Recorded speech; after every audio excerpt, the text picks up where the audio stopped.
Bismillahirrahmanirrahim. Assalamualaikum warahmatullahi wabarakatuh. Alhamdulillah hamdan katsiran tayyiban mubarakan fih kama yuhibbu rabbuna wa yardah. Ashhadu an la ilaha illallah wahdahu la syarika lah wa ashhadu anna Muhammadan abduhu wa rasuluh. Allahumma salli wa sallim ala nabiyyina Muhammad wa ala alihi wa sahbihi wa man ittaba'a hudahu ila yaumiddin, amma ba'd. Bapak dan ibu-ibu, kaum muslimin wal muslimat yang semoga senantiasa dirahmati oleh Allah. Alhamdulillah, puji dan syukur kita panjatkan kepada Allah Subhanahu wa taala atas segala nikmat yang telah Allah Subhanahu wa taala anugerahkan kepada kita semua, terutama nikmat taufik dan hidayahnya, sehingga kita bisa menjalankan ketaatan kepada Allah Subhanahu wa taala sampai hari ini. Insyaallah kita telah berada di hari ke-9 dari bulan yang mulia ini, bulan Ramadan. Mudah-mudahan Allah Subhanahu wa taala senantiasa memberikan taufik dan hidayahnya kepada kita semua. Amin ya rabbal alamin. Bapak dan Ibu yang dimuliakan Allah, pada pertemuan yang terakhir kita telah sebutkan pembahasan tentang Qiyamul Lail di bulan Ramadan. Maka insyaallah di kesempatan kali ini kita akan membahas hadis-hadis yang berbicara tentang keutamaan membaca, mempelajari dan mengamalkan Al-Qur'an. Sebagaimana kita ketahui bahwa bulan Ramadan adalah bulan diturunkannya Al-Qur'an. Allah Subhanahu wa taala berfirman, "Syahrul Ramadhan alladzi unzila fihi al-Qur'an hudan lin-nasi wa bayyinatin minal huda wal furqan." Bulan Ramadan adalah bulan diturunkannya Al-Qur'an sebagai petunjuk bagi manusia dan penjelasan terhadap petunjuk tersebut serta pembeda antara yang hak dengan yang batil. Yang menunjukkan bahwa bulan Ramadan adalah bulannya Al-Qur'an. Diperinci oleh para ulama, maksud dari turunnya Al-Quran di bulan Ramadan ini ada dua maknanya. Yang pertama, turunnya Al-Quran dari Sidratul Muntaha ke langit dunia ini terjadi pada bulan Ramadan di malam Lailatul Qadar. Inilah yang disebut oleh Allah Subhanahu wa taala dalam surat Al-Qadar, ya inna anzalnahu fi lailatul qadar. Sesungguhnya kami menurunkannya, yaitu menurunkan Al-Quran pada malam Lailatul Qadar. Kemudian juga makna Al-Quran turun di bulan Ramadan adalah diturunkannya pertama kali kepada Nabi SAW. Ini juga terjadi pada bulan Ramadan. Sebagaimana disebutkan oleh sebagian ulama, turunnya kepada Nabi SAW di Ghar Hira, di Gua Hira, ini terjadi pada tanggal 17 Ramadan. Peristiwa yang disebut sebagai nuzul Al-Quran.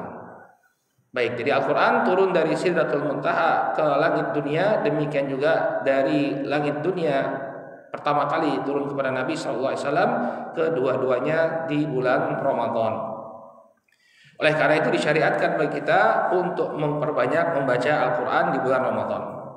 Mari kita simak hadis-hadis Nabi SAW yang mudah-mudahan bisa menambah semangat bagi kita yang sudah bersemangat, dan juga menaikkan kembali semangat mungkin bagi sebagian yang sudah mulai mengendur semangatnya dalam membaca Al-Quran. Hadis yang pertama yang dibawakan oleh Syekh Abdullah Al-Jarullah dalam Risalah Ramadan adalah sebuah hadis yang diriwayatkan oleh Al-Imam Muslim dari sahabat Abu Umamah radhiyallahu taala anhu.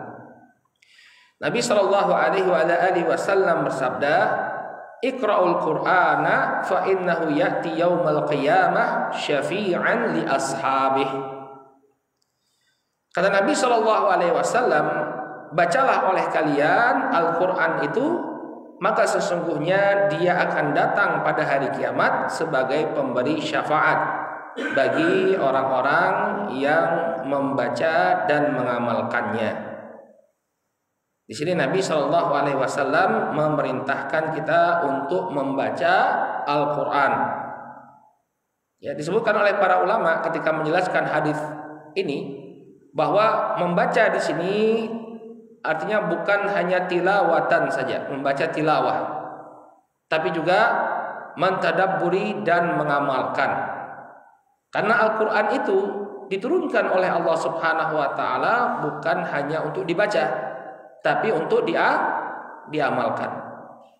Makanya ada sebuah athar dari Al-Imam Al-Hasan Al-Basri rahimahullahu ta'ala, ya, beliau mengkritik sebagian orang yang mengatakan, saya sudah menghafalkan Al-Quran seluruhnya. Jadi di masa beliau ada orang-orang yang sudah menghafalkan Al-Quran dari awal sampai akhir. Ya. Namun kata Imam Al-Hasan Al-Basri, ya, dia tidak melaksanakan batasan-batasan Al-Quran, ya, dan Al-Quran itu tidak tampak pada dirinya. Maksudnya apa? Pelaksanaan Al-Quran itu tidak tampak pada dirinya. Dari perilakunya, dari akhlaknya, dari adabnya, tidak tampak sama sekali pengamalan terhadap Al-Quran. Ya, maka hendaknya orang itu ketika membaca Al-Quran, dia bukan hanya membaca Al-Quran saja, namun memahami apa maknanya dan melaksanakannya dalam kehidupan dia sehari-hari. Ya. Dan ini juga sebuah masukan bagi para orang tua. Banyak orang tua di masa kita ini menginginkan agar anaknya menjadi hafidz Quran.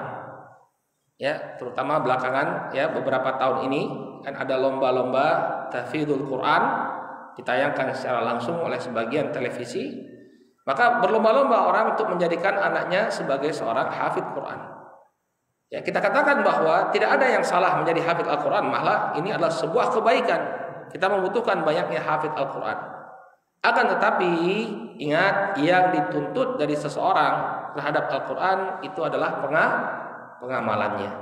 Dia menghafal Al-Quran, mampu membaca Al-Quran dengan baik, dan juga mengamalkan Al-Quran tersebut dalam kehidupannya sehari-hari. Ini makna Iqra'ul Quran yang disebutkan oleh para ulama. Bacalah Al-Quran, yakni membaca yang diikuti dengan tadabbur dan juga amalan. Maka barang siapa yang melakukan ini, ya, membaca, mentadabburi dan mengamalkan Al-Quran, fa innahu ya'ti yaumal qiyamah syafi'an li ashabih. Maka Al-Quran itu akan datang pada hari kiamat sebagai pemberi syafaat. Ya, pemberi syafaat ini kalau dalam bahasa kita seperti orang yang melobi. Ya, orang yang melobi. Nanti Al-Quran itu akan meminta izin kepada Allah Subhanahu wa Ta'ala untuk memberikan syafaat kepada orang yang tadi itu, ya, dia membaca Al-Quran dan mengamalkan Al-Quran, lalu dia meminta kepada Allah Subhanahu wa Ta'ala agar orang ini dinaikkan derajatnya di dalam surga. Jadi dia sudah masuk ke dalam surga, kemudian Al-Quran ini meminta kepada Allah Subhanahu wa Ta'ala agar posisinya, karena surga itu kan berjenjang-jenjang, semakin tinggi surga itu, maka semakin bagus amalan seseorang, akan semakin tinggi derajat dia di surga. Maka karena dia senantiasa berinteraksi dengan Al-Quran, membaca Al-Quran, mentadabburi Al-Quran dan mengamalkannya, Allah Subhanahu wa Ta'ala angkat derajatnya dengan syafaat dari Al-Quran tersebut. Ini hadis yang pertama. Kemudian hadis yang kedua, masih dalam riwayat Muslim dari sahabat An-Nawas bin Sam'an radhiyallahu taala anhu, qala sami'tu Rasul sallallahu alaihi wasallam, beliau mengatakan, aku mendengar Nabi sallallahu alaihi wasallam bersabda, yu'ta yaumal qiyamati bil Qur'an wa ahlihi alladziina kanu ya'maluna bihi fid dunya. Ini hadis ini menjelaskan hadis yang baru saja kita bacakan. Kata Nabi sallallahu alaihi wasallam, pada hari kiamat nanti akan didatangkan Al-Quran dan orang-orang yang membaca dan mengamalkan. Alladzina kanu ya'maluna bihi. Ini orang-orang yang mengamalkan Al-Quran. Ini menunjukkan bahwa tidak cukup hanya membaca saja.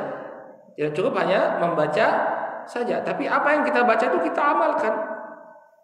Ya, makanya orang yang misalnya dia membaca Al-Quran, bahkan hafidz Al-Quran, tapi kemudian tidak punya kepedulian kepada anak-anak yatim misalnya, tidak punya kepedulian kepada karib kerabatnya, tidak punya kepedulian kepada orang tuanya, tidak punya kepedulian kepada orang-orang yang susah, ya, berarti ini bukan termasuk dari golongan yang akan ditolong oleh Al-Quran. Kenapa? Karena dia tidak mengamalkan Al-Quran. Kanu ya'maluna bihi, kata Nabi. Dan dahulu mereka mengamalkan Al-Quran ini fid dunia, ya, di kehidupan dunianya. Tataqaddamahu suratul Baqarah wa Ali Imran. Kemudian yang akan datang, ya, pertama kali adalah surat Al-Baqarah dan surat Ali Imran. Tuhajjani an sahibihima, yang dia akan membela orang-orang yang mengamalkan kedua surat ini. Jadi Ali Imran, Al-Baqarah dan Ali Imran, kalau kita lihat posisinya dalam Al-Quran di awal-awal setelah surat Al-Fatihah. Ya, maka kedua surat ini yang pertama kali akan datang, kemudian membela orang-orang yang mengamalkan kandungan dari kedua surat yang panjang ini. Makanya kita ketika tilawah, ya, terutama di luar Ramadan, ya, karena kalau di dalam Ramadan memang kita disunahkan untuk memperbanyak bacaan. Jadi mungkin tadabburnya tidak terlalu mendalam, tidak mengapa, yang penting dibaca, banyak-banyak membaca. Dahulu sahabat Utsman bin Affan yang pernah kita sampaikan, ya, beliau menyelesaikan Al-Quran dalam satu hari satu kali, ya. Jadi banyak membaca. Tapi di luar bulan Ramadan membacanya itu harus dengan tadabbur dan kemudian diamalkan. Ya, ini menunjukkan bahwa Al-Quran itu akan menjadi pembela kita nanti di hadapan Allah Subhanahu Wa Taala. Kapan? Ketika kita mengamalkan, ya, kandungan dari Al-Quran tersebut.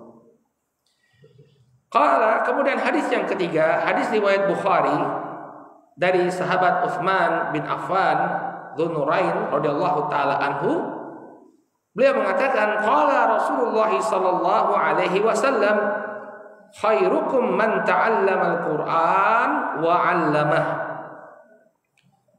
Nabi sallallahu alaihi wasallam mengatakan, sebaik-baik kalian adalah orang yang mempelajari Al-Qur'an dan mengajarkannya. Ya, ini menunjukkan keutamaan mempelajari Al-Qur'an.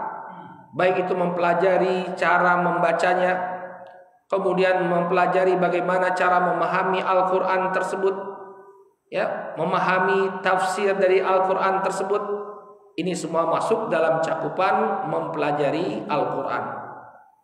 Oleh karena itu, ya, Bapak-bapak, kalau misalnya panjenengan masih belum lancar membaca Al-Quran, masih harus baca Iqra, jangan malu, Pak.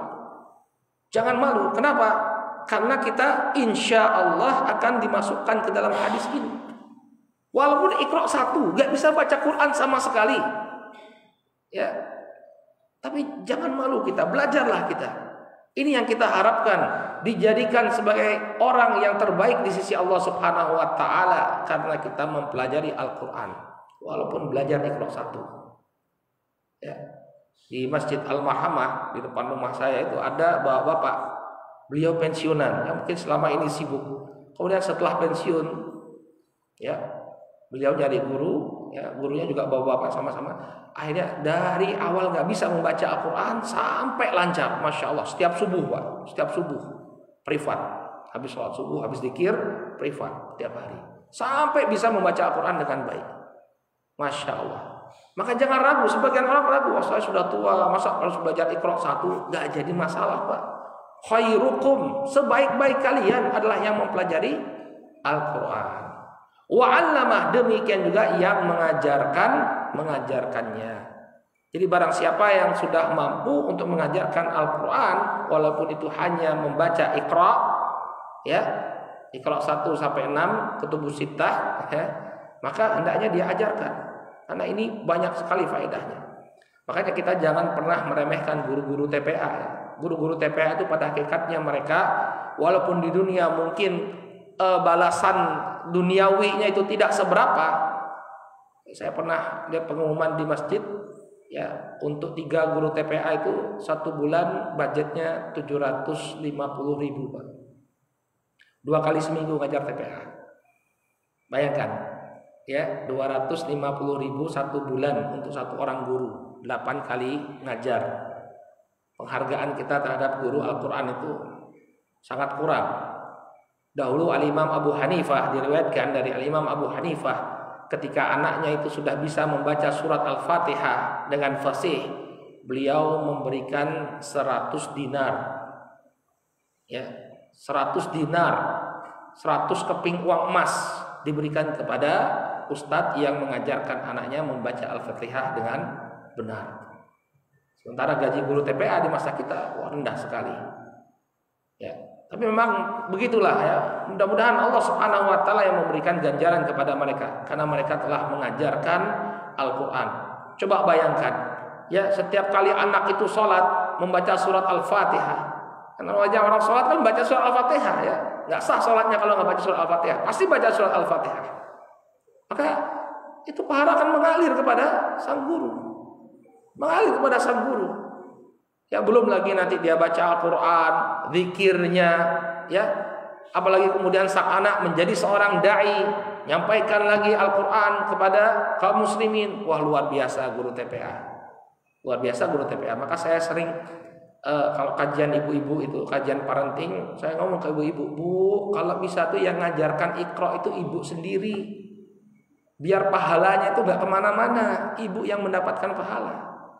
Ya, ngomong juga ke bapak-bapak, Pak, kalau punya keluangan waktu, yang ngajarkan Al-Quran itu panjenengan sendiri kepada anak-anak, agar pahalanya itu kembali kepada orang tuanya, double kita dapatnya. Anak kita insya Allah jadi anak yang soleh, kemudian kita pun mengajarkan Al-Quran kepada mereka. Ini pun akan menjadi ilmu yang bermanfaat, mengalirkan pahala walaupun kita telah meninggal dunia. Ya. Jadi hadis ini perlu terpatri dalam hati kita. Jangan pernah malu untuk mempelajari Al-Quran.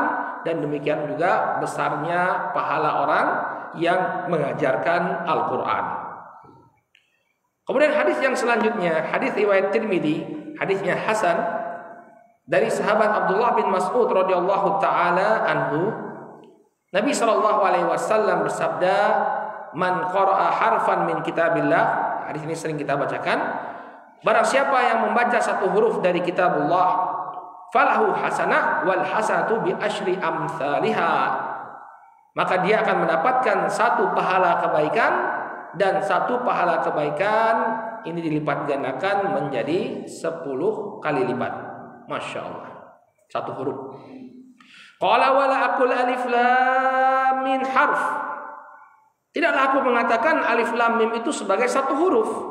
Bal alifun harfun wa lamun harfun wa mimun harf. Akan tetapi alif itu satu huruf, lam itu satu huruf, dan mim itu satu huruf.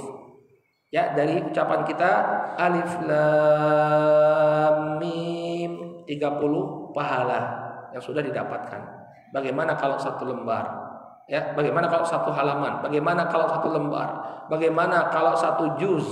Bagaimana kalau satu mushaf kita baca semua? Limpahan pahala insya Allah akan kita dapatkan. Kemudian kata beliau, hadis selanjutnya, hadis riwayat Tirmidzi dari Abdullah bin Amr bin Al-As radhiyallahu taala anhuma, Nabi sallallahu alaihi wasallam mengatakan, yuqalu li sahibil Quran. Dikatakan kepada orang yang berinteraksi dengan Al-Quran, yang senantiasa berinteraksi dengan Al-Quran, ya, Iqra wartaqi. Ini dikatakan kepada dia ketika dia masuk surga. Ketika orang yang membaca Al-Quran ini, yang berinteraksi dengan Al-Quran ini dimasukkan oleh Allah Subhanahu wa taala ke dalam surga, maka dikatakan kepada orang tersebut, Iqra wartaqi. Ya, bacalah Al-Quran tersebut dan naiklah engkau.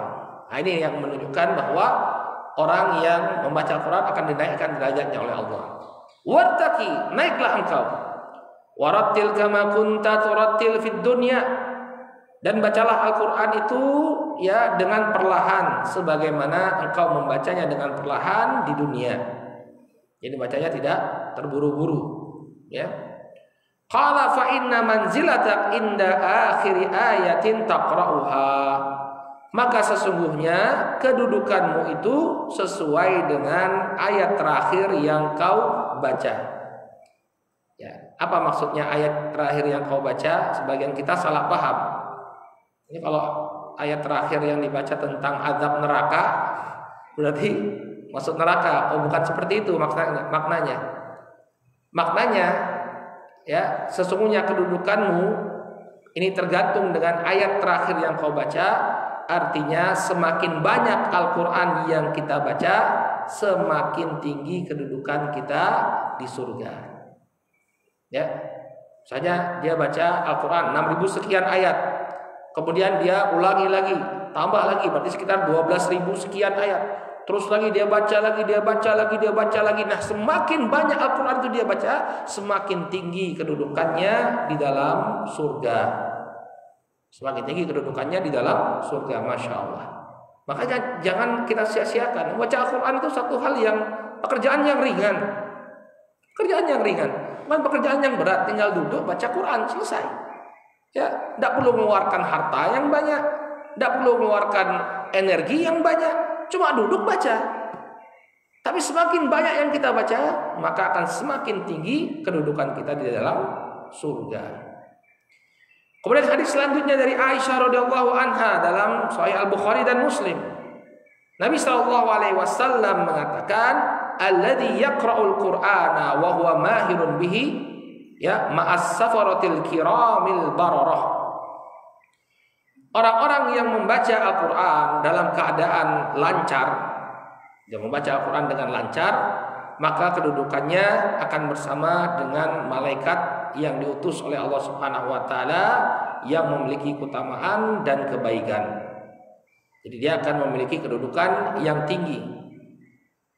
Ini orang yang lancar ketika membaca Al-Quran. Bagaimana Ustaz, kita yang masih terbata-bata ini, yang baru sampai Iqra 4 tapi sudah coba untuk baca Al-Quran? Jangan khawatir, pahalanya juga dapat. Qala walladhi yaqra'ul Qur'ana wa yatata'ta fihi wa huwa alaihi syakun lahu ajran. Dan barang siapa yang membaca Al-Quran, yatata'ta artinya dia terbata-bata. Terbata-bata itu bahasa Arab juga ya, alif bata. Jadi bacanya baru bata ya. Jadi masih terbata-bata. Ya. Kemudian dia membaca Al-Qur'an dalam keadaan terbata-bata, fihi wa huwa alaihi syak, dan dia mengalami kesulitan ketika membaca Al-Qur'an. Ya. Alhamdulillahi rabbil alamin, terbata-bata. Lahu ajron, maka dia mendapatkan 2 pahala. Ya, apa 2 pahala ini disebutkan oleh para ulama? Pertama, pahala membaca Al-Qur'annya. Sebenarnya kita sebutkan tadi, alif lam mim bukan 1 huruf, alif 1 huruf, lam 1 huruf, mim 1 huruf. Kemudian yang kedua, pahala dari kesungguh-sungguhannya.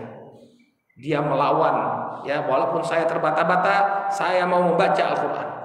Bersungguh-sungguh dia membaca Al-Quran, maka ini pun dihargai oleh Allah Subhanahu wa Ta'ala. Jadi tidak ada yang rugi sama sekali dari kita membaca Al-Quran. Mau bacanya itu mahir, lancar, ataupun terbata-bata, semuanya mendapatkan keutamaan. Kemudian yang terakhir yang dibawakan oleh beliau hafizahullah ta'ala, ya, hadis yang muttafaqun alaih, diriwayatkan oleh Bukhari dan Muslim dari Abdullah bin Amr bin Al-As radhiyallahu taala, dari Ibnu Umar, Abdullah bin Umar radhiyallahu taala anhuma, dari Nabi sallallahu alaihi wasallam, beliau mengatakan, la hasada illa fitnain, tidak boleh iri kecuali kepada 2 jenis manusia. Jadi iri itu nggak boleh kecuali pada 2 jenis manusia. Yang pertama, rajulun atahullahu al-Qur'ana fahuwa yaqumu bihi ana al-laili wa ana an-nahar. Jenis yang pertama adalah seseorang yang dianugerahi Al-Qur'an oleh Allah Subhanahu wa taala. Artinya dia menjadi orang yang membaca Al-Qur'an, fahuwa yaqumu bihi ana al-laili wa ana an-nahar. Kemudian dia melaksanakan Al-Qur'an tersebut. Disebutkan oleh Al-Hafidz Ibnu Hajar dalam Fathul Bari, maknanya yaqumu bihi artinya al-amalu bihi tilawatan wa ta'atan. Demikian juga ta'limuhu wal hukmu wal fatwa bimuqtadah. Artinya dia membaca Al-Qur'an, kemudian mentaati Al-Qur'an, mengajarkan Al-Qur'an, berhukum dengan Al-Qur'an, dan memberikan fatwa sesuai dengan Al-Qur'an. Ya, sepanjang malam hidupnya senantiasa selaras dengan Al-Qur'an. Jadi kita boleh iri kepada orang yang seperti ini.